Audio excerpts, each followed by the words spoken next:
On this episode of What's Going On with Shipping, who's in charge of U.S. shipping? I'm your host, Sal Mercogliano, and no, I am not in charge of U.S. shipping. I am just in charge of this little YouTube channel that you've decided to tune into. However, it's a good question. We are talking ridiculous amount about shipping in the United States. Never before have I seen so much attention drawn to shipping in the United States.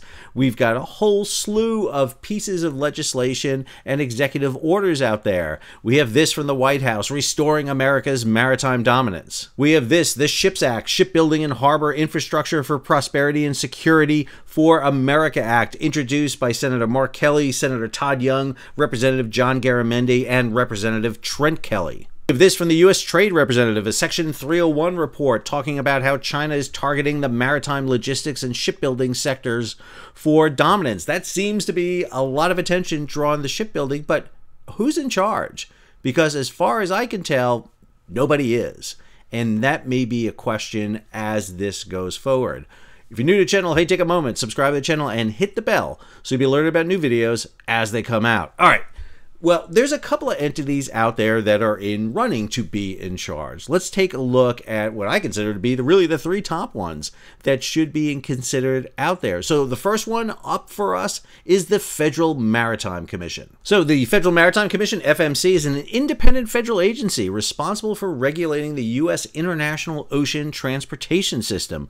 Created in 1961, it was cut out of the Maritime Administration. This entity has been around for a long time. Go back to the Shipping Act of 1916, and we see the birth of what becomes the FMC. Now, the FMC has had a kind of a new lease on life recently, thanks to the Ocean Shipping Reform Act of 2022, passed by Representative John Garamendi, Democrat from California, and Representative Dusty Johnson, Republican from South Dakota. That's right, South Dakota is passing a shipping law. Why? Because Dusty Johnson realizes that shipping is vital to farmers even in the interior of the United States. But we do have a problem with the FMC being in charge. The FMC is made up of 5 commissioners. Each commissioner is appointed for a 5-year term. There can be no more than 3 commissioners from any one political party. But you will note here that we are missing one commissioner. We've had a commissioner step down, so we have a vacancy in the FMC, so only 4 commissioners. However, the chairman of the FMC, Louis Sola, who was appointed by President Trump back in his first administration, his term expires the end of June, the end of this month, meaning we're going to go from 4 commissioners down to 3. And what that'll leave us with, great commissioners, don't get me wrong, but we were down just to 3. Rebecca Dye will be the sole Republican on the commission. Daniel Maffei had been the previous chairman of the commission, a Democrat.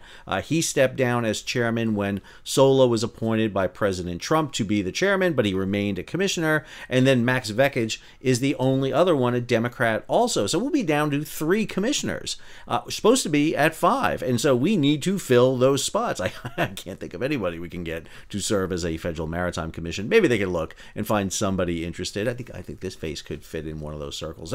I'm just kidding. I don't want to move to DC. I'm very happy where I am. However, we do need to get commissioners appointed because, again, the FMC is absolutely crucial for regulating and overseeing international trade. And in a moment like we're seeing right now, seems kind of important to have the FMC. And I got to say, the FMC has been very vocal in some things they've been doing. So I literally just went to GCaptain and went to their FMC archive. That's right, GCaptain has an FMC archive. And what you see here is a slew of things that the FMC have been doing over the past year, 2024 at least, just doing things to ensure that international shipping is meeting all the requirements it has. And it's a full-time occupation. You can see they're doing issues about ensuring that, for example, the shipping companies are abiding by the rules and regulations are out there, when new agreements are coming in, that they're abiding by them. But the biggest issue is that the FMC is actually leading some research into some key areas. For example, they are leading an investigation into global maritime choke points amid rising shipping disruptions. If you are a follower of this channel, you are well versed that we follow choke points on this channel all the time. There's very hard to get through an episode where we're not talking about the Black Sea, we're not talking about the Baltic, We're not talking about Panama or the Suez Canal. We're not talking about the Straits of Malacca, the Cape of Good Hope, and one of our most favorite places to talk about is the Bab el Mandab, in which case, cheers to everybody on board, because that's the routine here. What's going on with shipping? Mention the BAM, and go ahead and take a sip of whatever you have available with you. And then, of course, the other big one we're talking about right now is the Straits of Hormuz. And the global maritime choke points, absolutely key. And so the FMC is launching an investigation into that. They've also launched another investigation. They've launched an investigation into flags of conveniences, open registries, and the growing safety concern regarding them. Now, this has been an issue with open registries for a long time, particularly back in the 60s and 70s. We've seen a massive improvement in ships.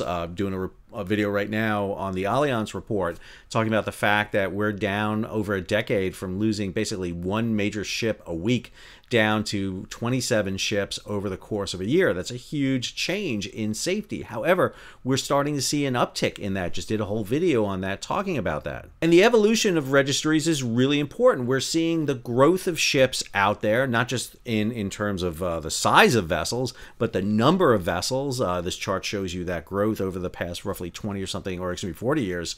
And you'll notice down on the bottom the size of the world's tonnage, but more importantly, Panama, Liberia, the Marshall Islands are the three biggest registries, all open registries. They control over 50% of the world's ships, but you have other open registries out there. You've got the Hong Kong registry, Singapore, Malta, Bahamas. You have Cyprus, and then Portugal and Denmark each have secondary registries that operate as independent registries. So it sounds like the FMC is well into contention to be the leader of U.S. shipping. I mean, it sounds like it. They've stepped up. They've gotten these newfound powers and money and resources given to them by the Ocean Shipping Reform Act. They could use a lot more. We need to have 5 commissioners, not 4, about to go down to 3. So it sounds like the FMC may be in contention for that. Well, wait a minute. There's another 2 we need to talk about. So when the executive order came out from the White House, that came out from the National Security Council, which actually stood up an Office of Shipbuilding. This is Ian Bennett. Ian Bennett is the head of that office over there. There's a group of other people over there, Jerry Hendricks, Dan Penrody, a crew of about 5 over in that office. And they are overseeing that execution of that executive order. And since a lot of this is coming out of National Security Council, remember the NSC was headed by Mike Waltz for a while. Mike Waltz is now going to be the UN ambassador. Waltz oversaw the National Security Council, but he was a big advocate for the SHIPS Act. He was one of those congressmen on that act. He had to withdraw when he got appointed to be National Security Council. So should this be run out of the White House, out of the West Wing, out of the Office of Shipbuilding in the National Security Council? Well, if they're overseeing that executive order, and that executive order has a series of timelines, did a whole video on that, you can check it up right here. All those timelines are hitting right now, and we are hoping that they are overseeing that since it was in their executive order. The problem is statutory. Do they have the authority? Well, they've got the executive behind them, the president. They've got the National Security Council behind them, which now is under Secretary of State Rubio, who's dual-hatted right now as Secretary of State and National Security Council. Is it Ian Bennett in his office that's doing it? Well, wait a minute. There's a third one out there, and that is the United States Maritime Administration. The Maritime Administration was the entity from which the FMC was lopped off. Well, here is MARAD's website. It gives you their mission to foster, promote, and develop the maritime industry of the United States to meet the nation's economic and security needs. Well, the slight problem with that is, as you look, their workforce is approximately 800 employees. That's right, 800 employees in the Maritime Administration. Look at the FAA, 40,000 people in the Federal Aviation Administration. Quite a bit of a difference right there. And more importantly, we don't have anybody who's in charge of the Maritime Administration. That's kind of a big issue. What do I mean? You may remember that President Trump had a nominee to be the head of the Maritime Administration. It was former U.S. Navy Captain Brent Sadler, maritime strategist, big proponent of an expanded U.S. Merchant Marine. He was over at the Heritage Foundation. He was up for nomination, but then his nomination was pulled. And in his place, President Trump nominated Steve Carmel. Steve Carmel, graduate of the U.S. Merchant Marine Academy, former ship's captain. He was the head of U.S. MMI, U.S. Marine Management Incorporated, a shipping company that was overseeing U.S. government ships crewed and operated by merchant mariners. He had been a vice president over at Maersk Lines Limited. That is the Maersk operation operating in the United States. Problem is, Carmel's nomination has been announced, but nothing further has been done. No hearing has been scheduled yet.